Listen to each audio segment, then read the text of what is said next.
Hi friends, welcome back to my YouTube channel. எல்லோரும் எப்படி இருக்கீங்க? எல்லோரும் நல்லா இருப்பீங்கன்னு நினைக்கிறேன். உங்களுக்கு நான் ஆல்ரெடி போன வீடியோவில் சொல்லியிருப்பேன், உங்கள் கூட பேசணும்னு நினச்சேன், பேசிட்டேன் அப்படின்னு சொல்லிட்டு ரொம்ப ஹாப்பியாக இருந்துச்சு. ஏன்னா உண்மையாக ஒவ்வொருத்தர் வரது அதனுடைய ஹாப்பி என்னால் சொல்லி வெளிப்படுத்தவே முடியல. அதே மாதிரி ஒரு சிலர்லாம் சப்போர்ட் பண்ணி நீங்கள் எந்த ஊருக்கா உங்களுடைய லைஃப் ஸ்டோரிலாம் போடுங்க அப்படின்னு சொல்லிட்டுலாம் கூட கேட்டிருந்தாங்க. கண்டிப்பாக நான் லைஃப் ஸ்டோரி போடுவேன். இப்போ இல்லை, இருங்க நம்ம இன்னும் கொஞ்சம் நல்லா ரீச் ஆகட்டும். நம்ம ஒன்றும் செலிப்ரிட்டிஸ் இல்லை இல்லைங்களா, நான் சாதாரண ஒரு பொண்ணு தானே. அதனால் நான் கண்டிப்பாக நீங்கள் ஒரு சிஸ்டர் கேட்டிருக்காங்க, கண்டிப்பாக நான் உங்களுக்காக நான் என்னுடைய லைஃப் ஸ்டோரிலாம் கூட சொல்லுவேன். நான் கடந்து வந்த பாதைகள்லாம் கூட சொல்லுவேன். இன்றைக்கி வாழ்ந்து வரதுக்கு கொஞ்சம் லேட் ஆகிடுச்சு. வந்தோடனே என்ன பண்ணேன்னு பார்த்தீங்கன்னா, இவங்களுக்கு டீலாம் பசங்களுக்கு ஆற்றி கொடுத்துட்டு இன்றைக்கி சின்னதாக உங்களுக்கு ஸ்நாக்ஸ் மாதிரி ஸ்வீட் செய்யலாம் அப்படின்னு சொல்லிட்டு. என்ன ஸ்வீட்னா, குட்டி குட்டி பாதோஷா செய்யலாம், மினி பாதோஷா அப்படின்னு சொல்லிட்டு தான் இன்றைக்கி ஒரு பிளான் பண்ணி வச்சுருக்கேன். அது சொதப்பு தான் நல்லா வருதான்னு தெரியல. அதே மாதிரி சப்போர்ட் பண்ண எல்லாருக்குமே ரொம்ப தேங்க்ஸ் சொல்லிக்கிறேன். இன்றைக்கி பர்த்டே செலிப்ரேட் பண்ணுறவங்க, ஆனிவர்சரி செலிப்ரேட் பண்ணுறவங்க எல்லாருக்குமே விஷயம் பண்ணிக்கிறேன் நான். இப்போ நம்ம மினி பாதோஷா செய்கிறது நம்ம பார்க்கலாம் வாங்க ஃப்ரெண்ட்ஸ். நான் எக்ஸாம் வந்துச்சு, ஃபைனல் ஆனுவல் எக்ஸாம் படிங்கடானாக்கா 2 பேர் இங்கே பாருங்கள். யோகித்த என்ன சொன்னான் உன்ன? டேய் இங்கே பாருங்க, தினேஷ் பாருங்களா. அம்மோ நீ 6th-டா, எத்தனை உட்காந்து படி. ஃப்ரெண்ட்ஸ், நான் கொஞ்ச நேரம் இவங்களால உட்காந்துருந்தேன். இவங்க ட்ராயிங் பண்ணுங்க, சரி அப்படியே வீடியோ எடுக்கல. அது மட்டும் கொஞ்சம் ஒரு கிளிப்ஸ் எடுத்திருப்பேன். அதுக்கப்புறமா பார்த்தீங்கன்னா கொஞ்ச நேரம் அப்படியே உட்காந்து உங்களுக்கு சொல்லி கொடுத்துட்டு இருந்தேன். கொஞ்ச நேரம் வேறு ஃபோனை வேறு பேசிட்டு அப்படியே டைம் ஆயிடுச்சு. சரி எப்படியாச்சும் இன்னைக்கு மதியம் செஞ்ச சாதம் பேருக்கு வேஸ்ட் பண்ண வேணாம்னு சொல்லிட்டு அதே சாப்பிடலாம்னு சொன்னேன். கண்டிப்பாக இன்றைக்கி மினி பாதுஷா ட்ரை பண்ணுறோம். அதை இப்போ எப்படி செய்கிறேன், ஏன்னா நிறைய செஞ்சால் வேஸ்ட் ஆகிடும் இல்லைங்களா. அதனால் கொஞ்சமாக தான், ஒரே ஒரு இங்கே பாருங்கள், இந்த பவுலில் தான் குட்டியாக மாவு எடுத்துருக்கேன். இப்போ எப்படி செய்கிறேன்னு பாருங்கள். ஃபர்ஸ்ட் என்னமா இன்கிரிடியன்ட் ஆட் பண்றீங்க? What is this? அம்மா இது என்னது? அம்மா இது என்னது? இது தயிர் நம்ம வீட்லயே காய்ச்சி எடுத்த தயிர். அது 1 ஸ்பூன் போடலாம். ஒரே ஒரு ஸ்பூனா? ஓகே. ஈஸ்ட் எல்லாம் சேர்க்க போறதுல, அதனால 1 ஸ்பூன் ஓகேங்களா. ஓகே. இது கூடவே பேக்கிங் சோடா, உப்பு கொஞ்சமா, ஒரு 1/2 ஸ்பூன் தான், டீஸ்பூன் இது. ஓகே. போட்டு இதை நல்லா மிக்ஸ் பண்ணிடணும். கையில் நல்லா வாஷ் பண்ணிட்டேன். இப்போ இது நல்லா மிக்ஸ் பண்ணாக்கா 2 சேர்ந்து பார்த்தீங்கன்னா நல்லா நுரைச்சி வரும். நம்ம ஈஸ்ட் எல்லாம் சேர்க்க பதில்லை. இதில் பார்த்தாவே தெரியுங்க பாருங்கள், நுரைச்சி வருது பாருங்கள். நம்ம பேக்கிங் சோடா இந்த தயிர் கூட சேர்த்தணும், உங்களுக்கு நல்லா தெரியும் பாருங்கள். இது பாருங்கள், நல்லா நுரைச்சி வருது பாருங்கள், பபுள்ஸ் எப்படி வருது பாருங்கள். இப்போது நம்ம எடுத்து வச்சுருக்கிற மைதாவையில் சேர்த்துக்கலாம். 1 கப்பு தான். இது கூடவே ஒரு பிஞ்சு சால்ட்டு, 1 பிஞ்சு சால்ட்டு, கூடவே கொஞ்சம் நெய். ஒரு சிலர் வனஸ்பதி சேர்ப்பாங்க, நான் நெய் காய்ச்சி உருக்கி வச்சுருக்கேன். அது அருவி மாதிரி கொட்டுக்குமா. இதெல்லாம் நல்லா சேர்த்து மிக்ஸ் பண்ணிக்கலாம். தேவைப்பட்டால் தண்ணி கொஞ்சமாக ஆட் பண்ணிக்கலாம். நம்ம இது ஒரு 10 மினிட்ஸ் போல் நல்லா ஊறி வரணும். இதே சரியாக போயிடும், கொஞ்சமாக தான் தண்ணி தேவைப்படும். மிக்ஸ் பண்ணிவிட்டு பார்க்கலாம். மாவு கொஞ்சம் இதுவாக தண்ணி இன்னும் கொஞ்சம் தண்ணி மிக்ஸ் பண்ணணும். நம்ம தண்ணி மிக்ஸ் பண்ணாதான் இப்படி இருக்குது பாருங்கள். இது இன்னும் கொஞ்சமாக தண்ணி மிக்ஸ் பண்ணி நம்ம பசஞ்சிக்கலாம். கொஞ்சமாக, அவ்வளோதான். சும்மா ஒரு முழுங்கு குடிக்கிற அளவு போதும். நம்ம குலோப் ஜாமுனுக்குலாம் வரும் பார்த்தீங்களா, அந்த மாதிரி மாவு வந்துடுச்சு. இது நான் கொஞ்சமாக தான் ஃபஸ்ட்டு ட்ரை பண்ணுறேன். இவ்வளோ தான் மாவு, ஒரே கப் எடுத்தேன். ஏன்னா ஃபஸ்ட்டு ட்ரை பண்ணுறோம் இல்லைங்களா, அதனால்.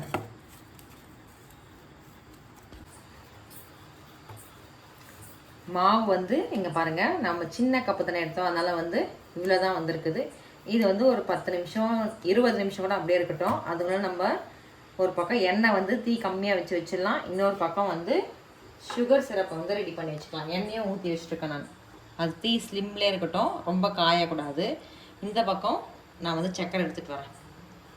இந்த பக்கம் இப்போ கேஸ் ஸ்டவ் ஆன் பண்ணிக்கலாம். ஆன் பண்ணிக்கிட்டு நான் 1 கப் எடுத்து இல்லைங்களா, அதனால் 3/4 கப் சர்க்கரை ஆட் பண்ணிக்கிறேன். கூடவே கொஞ்சமாக தண்ணி சேர்த்துக்கலாம். நிறைய இல்லை, சுகர் சிரப்புன்றதுனால கொஞ்சமாக தண்ணி, அவ்வளோதான். இது அப்படியே கரைஞ்சி வரட்டும். சர்க்கரை நல்லா கரைஞ்சிருச்சு. இப்போ நம்ம ஒரு 2 ஏலக்காய் தட்டி வச்சுருக்கேன், அதை அப்படியே சேர்த்துக்கலாம். 2 ஏலக்காய் தான், வாசனை நல்லா வருன்றதுனால. இன்னைக்கு கேமராமேன் வந்து யோகித் தான். ஏன்னு பார்த்தீங்கன்னா அவங்க டேடி டியூட்டி இருக்கிறதுனால அவர் தான் வந்து வீடியோ ஷூட் பண்ணிட்டு இருக்காரு. நான் செஞ்சிட்ருக்கேன். இது அப்படியே தீ கம்மி பண்ணிக்கலாம். ஒரு கம்பி பதம் வரணும். நல்லா இருக்காமா? நல்லா இருக்கு சார். இது அப்படியே கொதிச்சுட்டே இருக்கட்டும் தீ கம்மியாகவே. இப்போது சக்கரை பாகு சுகர் சிரப் வந்து நல்லா கொதிச்சிடுச்சு. இது வந்து ஒரு கம்பி பதம் வந்தால் போதும். இந்த பாருங்க, இப்படி தொட்டால் வந்து ஒரு கம்பி வந்தால் போதும். லைட்டாக அது வருது பாருங்க, ஒரே ஒரு கம்பி பதம். இப்போது இது வந்து கட்டியாகாமல் இருக்கிறதுக்கு கொஞ்சம் லைட்டாக லெமன் கொஞ்சோண்டுமா புழிஞ்சு விட்டுக்கலாம். இது அப்படியே இருக்கும். போதும், குட்டியாக பாருங்க, ஒரு லெமனில் கால்வாசி கூட இல்லை, இவ்வளோ லெமன் இருந்தால் போதும். இப்போது அடுப்பை அப்படியே ஆஃப் பண்ணிடலாம். ஒரு கம்பி பதம் வந்துருச்சு இல்லைங்களா? இப்போ நம்ம குட்டி குட்டி மினி பாதுஷாவை பொரிச்சுக்கலாம் ரெடி பண்ணி. இப்போது மாவு பாருங்கள் நல்லா சாஃப்டாக இருக்குது. இதை குட்டி குட்டியாக மினி பாதுஷாவை ஆக்க போகிறேன். குட்டி குட்டியாக எடுத்து நல்லா பால் மாதிரியா நீங்கள் ப்ரெஸ் பண்ணுவீங்களா இல்லை பால் மாதிரியே வச்சுப்பீங்களா? இப்படி ப்ரெஸ் பண்ணுறேன். குட்டி குட்டி இல்லையா? இப்போ இந்த பக்கம் ஒரு ஹோல் குட்டியா, இந்த பக்கம். நான் நினைச்ச இது லட்டு மாதிரி எழுதுறேன். இதனோட இது லட்டு மாதிரி சரி நினைச்சேன். 2 பக்கமே லைட்டா இப்படி தெரியுதுங்களா? இப்போ அழகா இதை தாங்க. நீங்க எடுக்காதீங்க, உங்க கையில இல்லை, நான் பிடிச்சி வைக்கிறேன். கை எடுத்தாங்க, ஓகேவா? ஓகே, நான் எல்லாத்தையுமே பிடிக்கிறேன். பார்த்து ஒரு 4 பிடிச்சாதான் உங்களுக்கு கரெக்டாக தெரியும். கையிலலாம் ஒட்டாது. மாவு நல்லா சாஃப்டாக தான் இருக்குது. ஏன்னா எண்ணெய் சேர்த்துக்கிங்களே, அப்போ ஒட்டாது. நெய் போட்டிருக்கோம்ல, எண்ணெயா? நெய் தான் எண்ணெய். இந்த பாரு, இது இருக்கா? சாஃப்டாக வருதுமா? ஆமாம், இதை நல்லா இப்படி ஓகே, ஒரு அழுத்தம், ஒரு அழுத்தம். மீதி இருக்கிறதெல்லாம் நான் பண்ணிடுறேன். மினி பாதுஷா குட்டி குட்டியா நான் ரெடி பண்ணி இந்த வச்சிருக்கேன். ஒரு கப் எடுத்துலீங்களா? 2, 4, 6, 8 ஒரு 10லேருந்து 15 தான் வந்துருக்குது. நம்ம வந்து இது நல்லா வந்துச்சுன்னா கண்டிப்பா இன்னும் ஒரு நிறைய செஞ்சு நம்ம சாப்பிடலாம். இப்போ வந்து இதை லைட்டா தான், இங்க வாப்பா, எண்ணெய் வந்து ரொம்ப சூடாக கூடாது, கொஞ்சம் லேசா. இங்க பாருங்க, தீ கம்மியா தான் வச்சிருப்பேன். இவ்வளவே இருக்கட்டும். இப்போ இதை போட்டு நம்ம பொரிச்சு எடுத்துக்கலாம். ரொம்ப சூடாச்சுன்னா டக்குன்னு புகை இதுவாகிடும், தீஞ்சிடும், உள்ள வேகாது. அதனால இருக்கிறது எல்லாமே ஒரே பேட்சா கூட போட்டுலாம். ஏன்னா கொஞ்சம் தானே இருக்கு. நல்லா இருக்கு. நல்லா கொதிச்சு வருது. இங்க பாருங்க, பொங்கி வருது பாருங்க. லைட்டா கரண்டி வச்சு இப்படி திருப்பிக்கலாம் ஒவ்வொன்னா.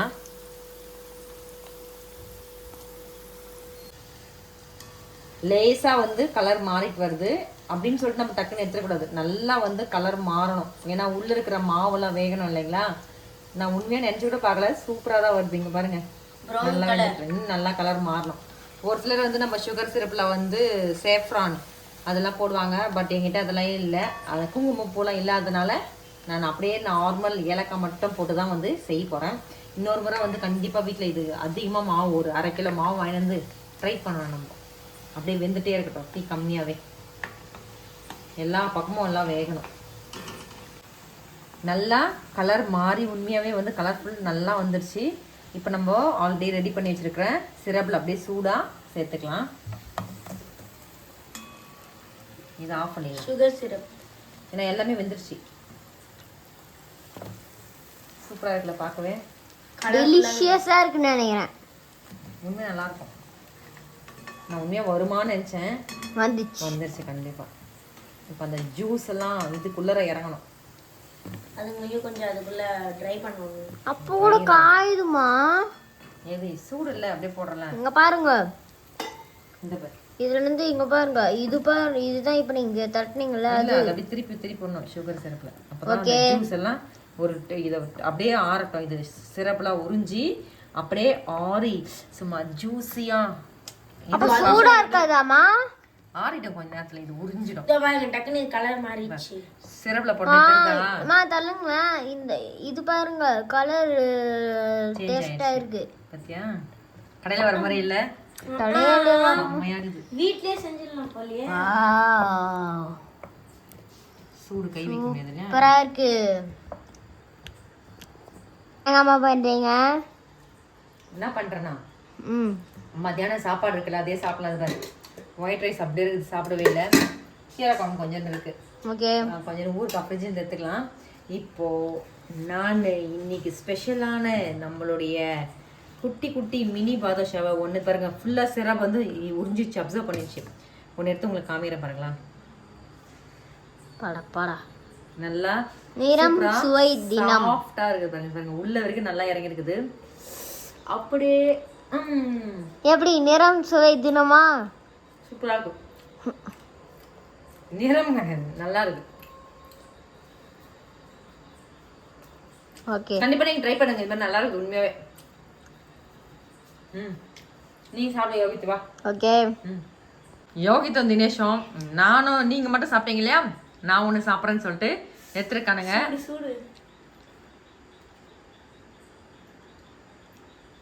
நல்லா இருக்கு. சாப்பிடுங்க. சூப்பர், நல்லா இருக்கு. சாப்பிட்ருங்க.